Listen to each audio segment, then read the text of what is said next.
del coto de Doñana. Hasta aquí llega y se mezcla el agua dulce con el agua salada. El agua dulce entra por ¿veis dónde están aquellos caballos?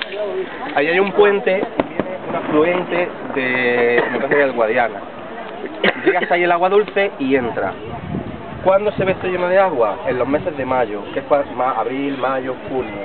Ya a partir de julio empieza a haber menos agua porque se ha evaporado, porque ha pasado todo el verano y no se ve mucha. Y sobre todo aquí se ve agua por la mañana y por la tarde, cuando las mareas suben. La marea de la playa queda por aquella dirección. Claro, como ahora estamos en marea baja, pues no se ve apenas agua. Cuando nos vayamos a las 6, probablemente ya por el horizonte empezaremos a ver agua. El agua va subiendo poco a poco.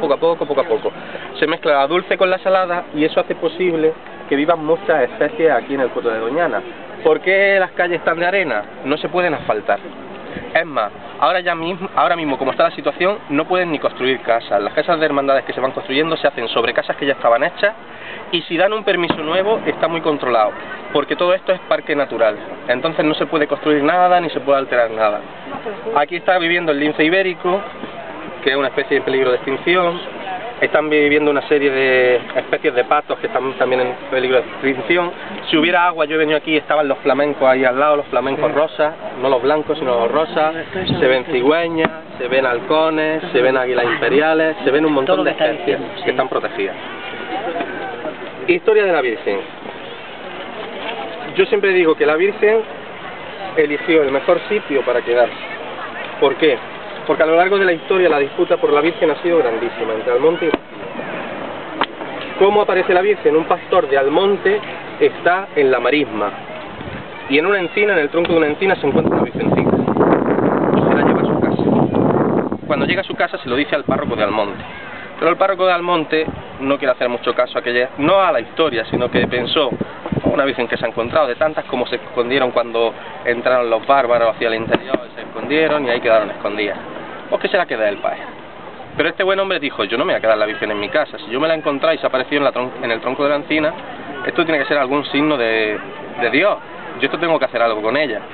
Y entonces, aquí, fue en este paraje donde apareció, no se sabe exactamente dónde, decide hacer una pequeña ermita, y ahí coloca la Virgen. La ermita primitiva era muy pequeña.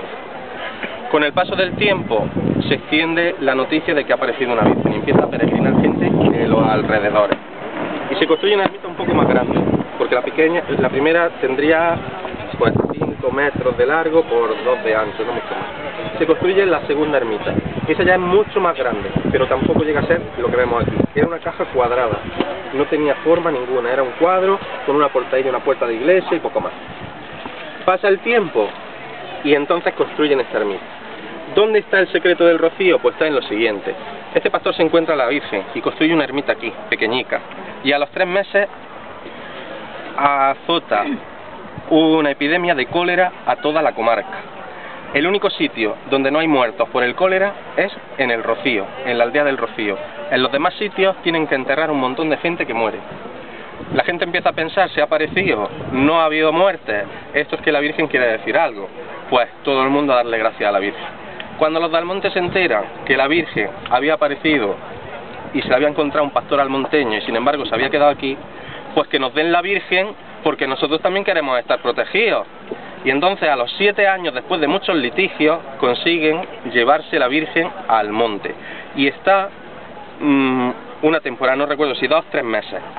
Durante esos 2 o 3 meses, curiosamente, no muere nadie de cólera tampoco en Almonte. La Virgen vuelve para arriba y remite la epidemia de cólera. Es el primer milagro que se conoce que hizo la Virgen. A raíz de aquello quedó la tradición, vosotros sabéis que la Virgen está aquí como reina y baja como pastora al monte. Ellos dicen que baja, que va al monte. Sin embargo tendría que ser que sube, porque va de la playa hacia el interior. Pero ellos le llaman que baja, no sé por qué razón. Pues quedó ya como tradición que cada 7 años la Virgen subiría. De hecho la Virgen es la Virgen, Nuestra Señora del Rocío de Almonte. Ella es la patrona de Almonte, que es el pueblo que está allá arriba. Aunque tenga su santuario aquí y la devoción, el culto se le rinde aquí. Esto llega ya a oídos de la Casa Real. Estamos hablando del año 1700. La aparición es en el 1400. Estamos en el 1700, llega a oídos de la Casa Real, y entonces la Casa Real se interesa por el asunto.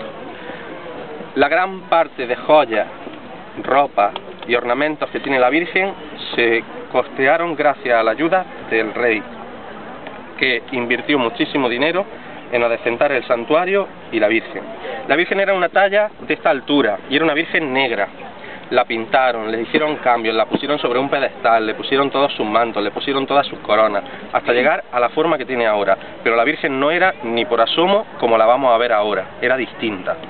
Lo importante no es cómo fuera ni cómo será. Lo importante es que gracias a la devoción que el pueblo le tuvo y gracias a esos hechos que alguna gente puede decir, pues bueno, pues no, pues sería casualidad. Casualidad o no casualidad sucedieron. Y el caso es que gracias a la Virgen aquí han descubierto los almonteños y toda la gente que ha peregrinado muchos favores. Bueno, pues entonces la devoción se extiende durante mucho tiempo, pero por el contorno, nunca al nivel que conocemos ahora. ¿Cuándo salta ya todo y empieza a resurgir el rocío como lo que conocemos?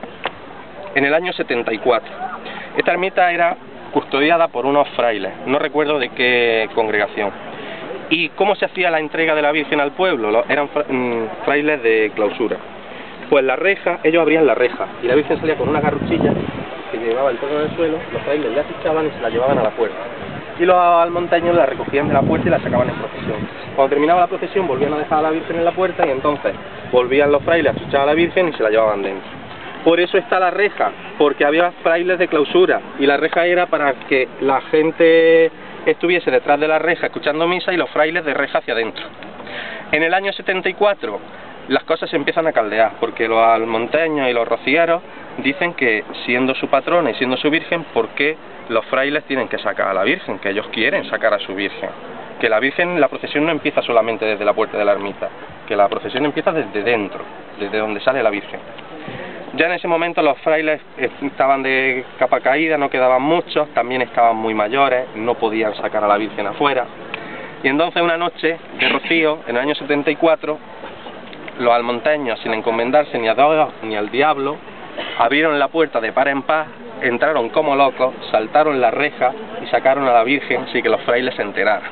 Desde entonces empezó el salto de la reja. Hasta entonces nunca había salto de la reja.